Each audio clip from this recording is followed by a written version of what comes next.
Have you ever wondered why the relationships around you don't last? And when we say relationships, we just mean your interactions with the people around you. Could be family members, yes. Could be your friends. Your friends. It could be would have been suitors, would have been spouses. Are you in that place where you're wondering why do my relationships keep failing? Like why do I keep falling out with people? We have some suggestions today, and we think you will find them helpful. Thank you for joining us. I am Chidi Akunna. And I am Victor Akunna. If you're new to our channel, Foundation for Family Affairs, we would bid you a warm welcome. Yeah. And then just request that you kindly hit the subscribe button and the bell next to it so you're notified when we drop our content. At Foundation for Family Affairs, our mission is to connect hearts and strengthen healthy families. So what we're talking about today is about the connection between you and others. And I'm sure you'll be enjoying the conversation. There's something we say. The relationship is like a living organism. How you nurture them determines how they grow. All right. So if you have a relationship that is not growing, each time you start up a new relationship, after a while, it goes off, or they don't want to talk to you again, they don't want to interact with you, they don't want to have anything to do with you. That's an extreme case, but it does happen. Yeah. All right. It might be how you're nurturing the relationships. It might be the expectation you are placing on these relationships. It might be that you might be violating some principles that you might not be aware of. All right. So if I'm not aware of the law of gravity, for example, and I step out of the window, I'm going to hurt myself. Does that mean that the law of gravity is mean? No, it just exists. It just is. All right. So once you understand some of the principles, these principles are going to help you to nurture the relationship that you want to keep and let go of the ones you don't want to keep, because life is in seasons. So there are times where you need specific relationship actively. There are times that you don't mind how the relationships are, because you know that you guys are still in connection, but just that that may not be the kind of relationship you need in that season of your life. All right. So we're going to be sharing some of this key thing that you might be unconsciously violating. Put that to your attention, but don't just know them, do something about them. Yes. If you're not happy about what is happening. Yes, it's about what we do with the knowledge we have. Correct. All right. So the first point we have for you today is constantly correcting and judging others. Constantly correcting. Are we saying it's wrong to correct? Oh no. It's just the frequency here. You know, when you do it in such a way that that's all people expect when they come around you, and they begin to feel uncomfortable around you. So sometimes people don't feel okay to share even when they've erred, or when they've done something they feel you will not be comfortable with. There is a time to correct. There is a way to correct. You know, so we don't go about correcting people in such a way that makes them feel less. You know, I mean, with that kind of disposition, people will only avoid you, right? And then judging others, it's like when people feel judged, I would say, I think the right test for this one is how do others feel? It's not about how you feel. Yes. Because you might be saying, I have good intentions. Yes. But how does the other person feel about it? If the person feels constantly judged in your presence, frequency, again, constantly judged in your presence, then it's not right.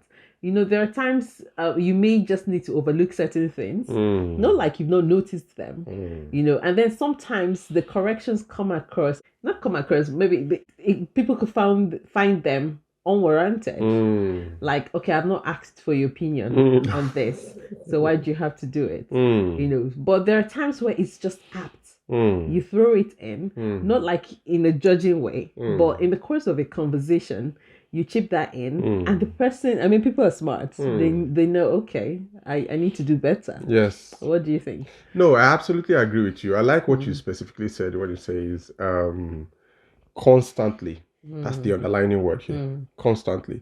And then you also said there is a time and there is a how. All right. So let's use an example to substantiate this. So I walk into the house. The first thing I say, oh, why is this here? Oh, why is this here? Why is this here? It's okay if it's once. But if that's your habit, you're going to drive people away. If every time people come around you, they are conscious of, am I fat? Am I too fat? Is this dress too nice? Is this, that's the conversation they have at the back of their mind. it's not good for you. It's not good for them. So people don't feel safe. There's no emotional safety around you. People feel like do something, you can just go off the handle. All right. So by judging them, and the error there is sometimes we think, but I'm saying the truth. People don't like to hear the truth. The truth is bitter. People say all those kind of things. But when that is your character traits, it's going to be counterproductive to relationships because people are already judging themselves. They don't want another person adding to salt to the injury. I just like the example you used about making people feel fat. Yes. When I say making people feel fat, it's a bit off, right? But you might think you have good intentions at that point. I really want the people around me to be healthy, but it's not right that the person constantly feels uncomfortable, so I just thought it happens. That's what I would say. This is close relationships, right? Parents, sometimes some children don't enjoy the company of their parents because they have this task master relationship with their parents. Anytime they come around, oh, do this, oh, why not doing this, why this, oh, this, you would never, there's nothing, the children will feel like there's nothing they do that will ever be enough. Have you ever been around someone that no matter what you do, they will always find fault with it? That's what, if you are that person, you're going to lose a lot of quality relationships. Even your own children will avoid you. Okay, so the next point we have for you today is pushing and disrespecting the boundaries of others. Pushing and disrespect. Sometimes it's done subtly. Why do you think that's a serious issue for people? The boundaries of others. I mean, why are boundaries there? They're like fences. Okay, so I think we should be aware of this and be aware of the fact that at this point, I think I'm crossing the boundary line. People create boundaries around different things. Give an example. A very good example is coming to mind. A very good example is I don't want people eating upstairs in the room. Oh yeah. We have a common area where people eat. We have the dining table. We have the dining room. We have the, what other name do they call that? Lounge. Lounge. No, not lounge. No lounge. Like the dining room or like the like the kitchen where people eat. I don't like people taking food upstairs. And the person told you this. You all use, this person is too fuzzy, or blah, blah, blah, blah, blah. Those are boundaries people are setting. I don't like this. Rather than the person just keeping quiet, if someone is telling you that I don't like this. No, wearing shoes into the house. Especially when you have little children or you have a certain type of rope. Go ahead. Yeah.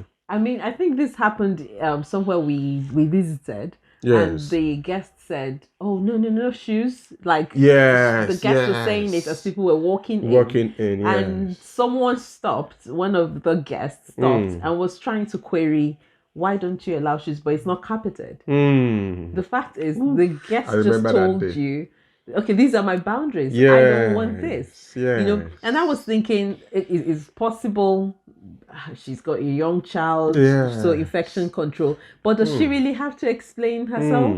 This is her area. This is what she wants, so just do it. Just respect it. Sometimes people put those boundaries. People make smirky comment that people say, I don't like it. You say, why you're a bit too sensitive. No, I don't like such comments. I don't like those. I find them offensive. All right. Some guys may make like sexualized comment about female bodies. I don't like it. You're not my friend. Maintain that. I don't like you calling me this name. I like a professional relationship with you. You're not my friend. Call me this with my title. So respect that. And so when you don't respect people's boundaries and you keep offending the person may decide to withdraw access from you. Yeah, so when people withdraw access from you, then you say, oh, they are intolerant. No, they already told you. Some people will not bother telling you their boundaries. They just don't talk to you anymore. So if someone is coming up and saying, I don't like this, stop this. You should respect that boundary, even if they are younger than you, even if professionally they are lesser than you professionally, you should respect those boundaries. Even if you are the line manager, you should respect those boundaries. Very important in relationships. Yeah. Okay, so the next one, asking or begging for things. Oh. Always asking. Always. I'll put it well. Yes, emphasis. Always asking or begging for things, because I mean it's not wrong to ask. Yeah, it's not wrong. You We all don't need help be in a sometime. place where you need help and you just don't want Too to ask for it. self-conscious, Too yes. self-conscious to ask for it. Correct. Go in and ask for help. It's Yes. fine. Okay, but when it's always, and I think always would be defined by people as there's never a time you even offer. Ooh. You know, sometimes it could come across that way. Yes. Like, okay, because sometimes you may not be able to offer what's the kind of thing you're asking for. Yeah. But there is something you can offer. Something you can offer. Everybody has value, you know, to offer. You have something to bring to the table. So it may not be, it may not be as big as what you are asking for. But just position yourself as someone of value to others, you know, regardless of the relationship, for all kinds of relationship. But when you are perceived to be someone who is always asking for things, always maybe begging for things, then that could sometimes affect the relationship. Sometimes people keep away from people like that. Yeah. I'm going to ask a question, but I'd like to make a contribution first. So, it's not good that anytime someone sees your number ringing on your phone, you're like, oh, what does he want to gain? Oh, what does she want to gain? Because you've branded yourself as someone who keeps making withdrawals. All right. So think about it like, think about relationship like a bank account. All right. You make deposits, you make withdrawal, you make deposits, you make withdrawals. But if every time you walk into the banking hall, or you go to the ATM machine, you keep making withdrawals. After a while, you're going to have nothing. Sometimes you have a negative, all right? So if you think of relationship from that point of view, and you keep making relationship capital withdrawals, after a while, people begin to resent you. People begin to avoid your cause because they don't think you have any value to offer. Right.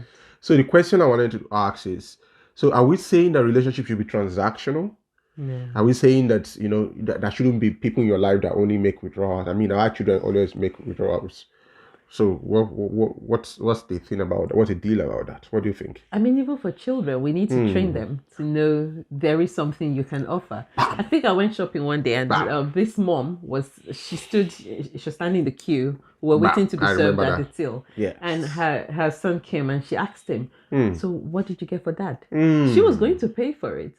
But I think she was trying to teach him something. That when you go out, you think about that. And the boy said, oh, what would he like? What would he like? And mom said to him, go get him a chocolate. Now, dad may not like chocolate, but the fact that you thought about him is teaching them the thoughtfulness behind the action as well. Fantastic. It doesn't have to be a big thing. Fantastic. It might even be a text message. You definitely have a text message, a word of encouragement for someone. Fantastic. Yeah.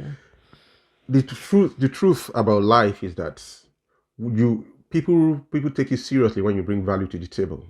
All right. So we have to be able to understand that it's not about you. It's just about the way relationships work. It's not about how life works. All right.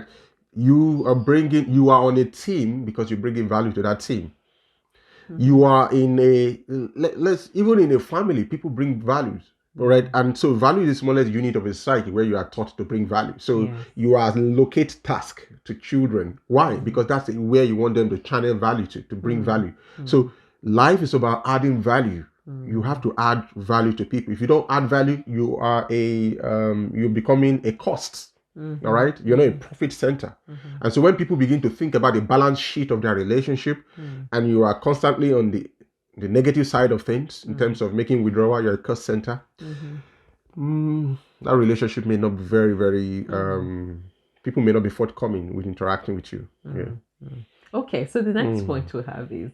Did I answer your question? Yes, I think you did. Okay, so the relationship doesn't have to be transactional. Yes. But it's just positioning yourself as someone who has something to offer. You have to do that. Right. That's important. Okay, so the next one is asking intrusive questions. Oh. Okay, when it's intrusive, that's what happened to me. You're crossing some lines as well. You make people feel uncomfortable. And I think it's something anybody can relate with. It's just emotional intelligence as you relate with people to know when their body language tells you they're uncomfortable. They're not comfortable, You know, because sometimes you may sincerely ask some questions and not realize the person finds those questions intrusive. But at that point, that's when to chip in something. Maybe take from the question, distract the person from the question, and talk about something else, or say to the person, "I'm sorry, it looks like you don't feel okay with that question. We can talk about something else," and truly leave it. Because there are times you're sincere about, you just think you're having a conversation with the person, but if the person, it may be a touchy topic for the person, and the person thinks it's not an area I want to open up to anybody yet. So at that point, the person finds it intrusive. His body language, if he can't say it, he or she can't say it, his body language would let you know. So at that point, you let the person off the loop. Do you have people that have asked you intrusive questions before? And do you want to share some of those intrusive questions? Yes, but I think there are cases where you ask such questions and you know how to maneuver. No, are there people that have asked you? I'm being sincere now, right? I could be asked a question I consider intrusive. I may not have a response.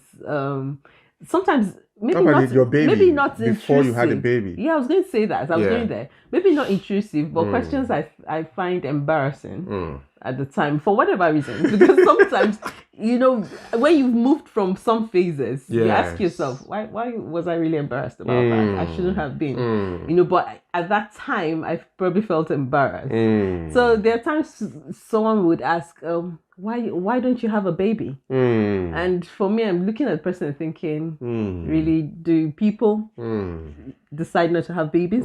But then that's the truth. Some people truly do not want to have babies.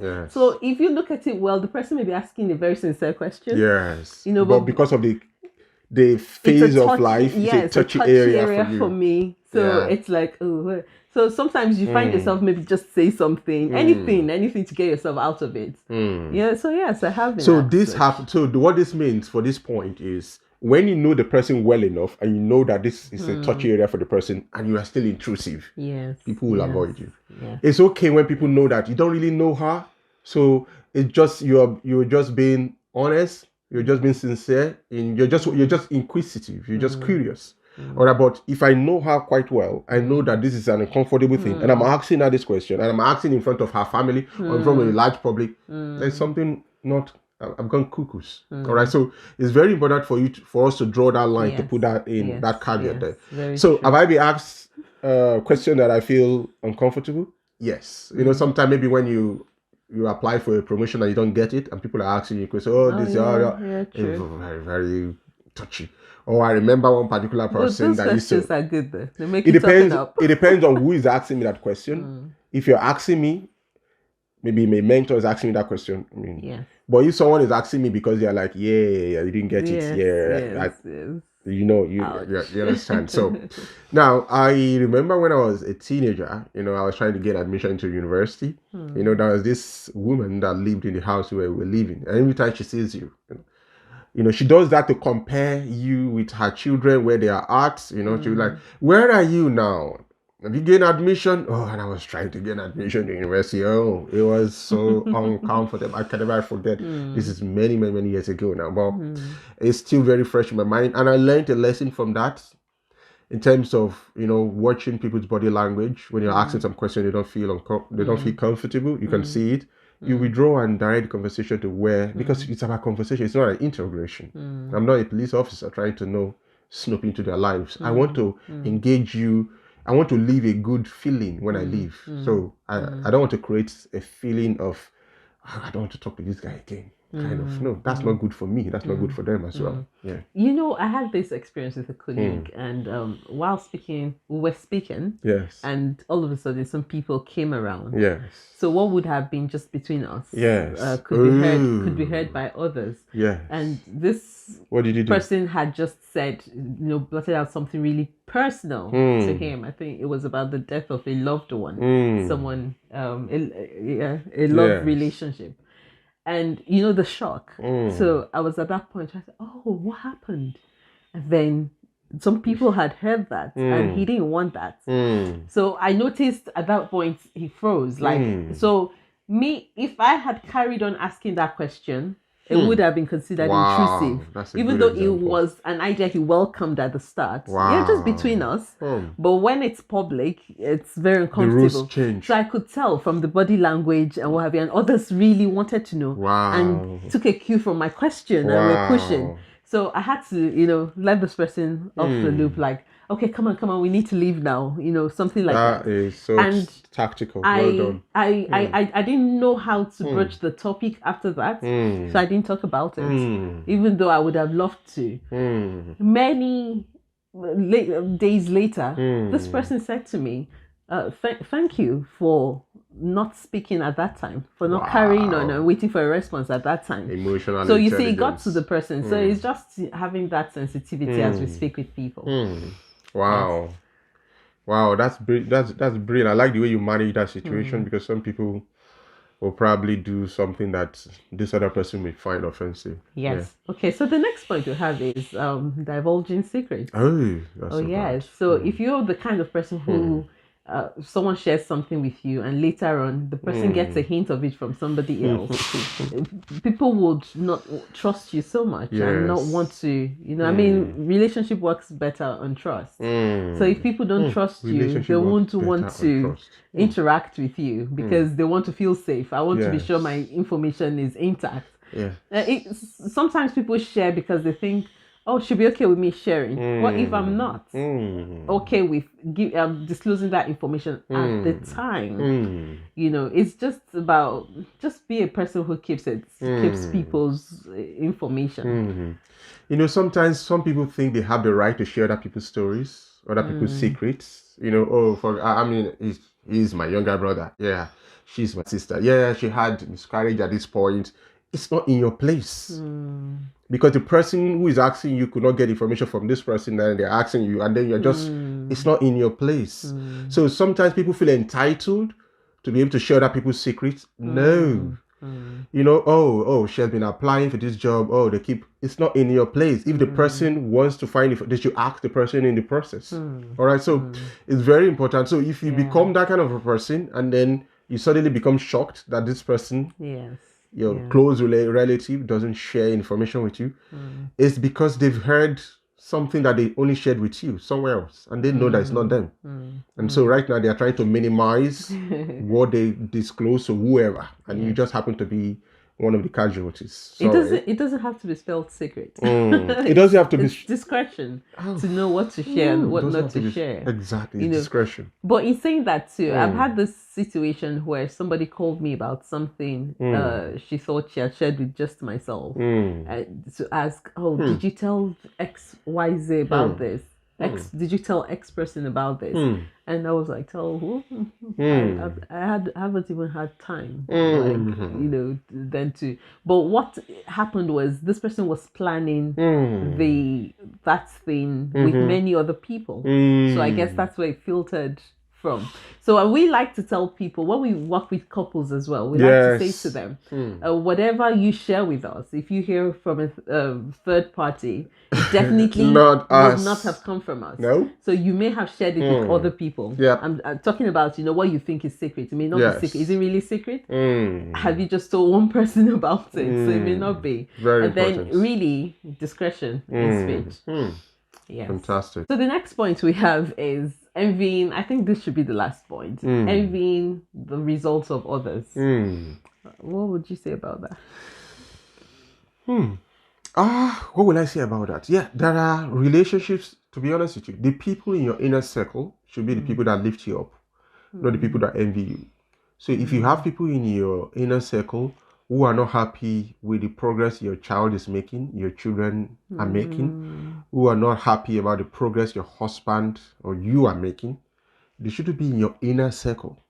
What I mean by inner circle, I mean your close 7, your 12, how Jesus Christ had 12, like your 12, like your 3. If those people are there, you've made the wrong call. All right. So you should not be that kind of a person to other people where you are not happy when people share story with. There's something off about the thing that makes you feel uncomfortable because it makes you feel like, I will want that for myself. Rather than her, rather than him. No, that's not good. So when people sense a bit of that envy. Yeah. Even if it's it's not that you have a sinister intention towards them. They may begin to minimize what they share because they know that the more the light they share, the more it makes you feel uncomfortable. So that might be another reason why. And that's why the higher people rise in society, the more powerful they are, the richer they are, their inner circle gets smaller. Because, you're having conversation like, oh, I just bought a new yacht, or I just bought a new, what do you call it now, Gulfstream, and you are just struggling with a car that starts temperamentally, That kind of conversation can make some other person, I'm not saying must, can make the other person feel less or feel like I'm even struggling to get this car off the ground. You are talking about Gulfstream. So that's why sometimes people minimize the kind of interaction, not that they are trying to be exclusive or they're trying to be evasive. They're just trying to minimize some of this energy that they pick up one way or the other. Yes. Okay, it's been great doing this. Do you have any final words? The final word I'd like to say to people is that you are enough. Yes. You are enough. Yeah. All right. Sometimes we walk into the relationship looking for validation. We're looking to people like, oh, see me, notice me, notice me, notice me. I'm good. And you're trying to, you have a sense of, what's that program we attended? Imposter syndrome. You feel like you don't qualify for the people in your life. Yes. You are enough. Yes. You are valuable. You need to recreate your story and move away from being a victim in the story of your life and become the protagonist, all right? And direct your own script. That power is within it's in your hands, okay? All right, so we'll see you in the next one. In the meantime, feel free to share this with as many people you think will benefit from it. And feel free to drop your comments if you have any, and see you in the next one. Yeah. Bye. Bye.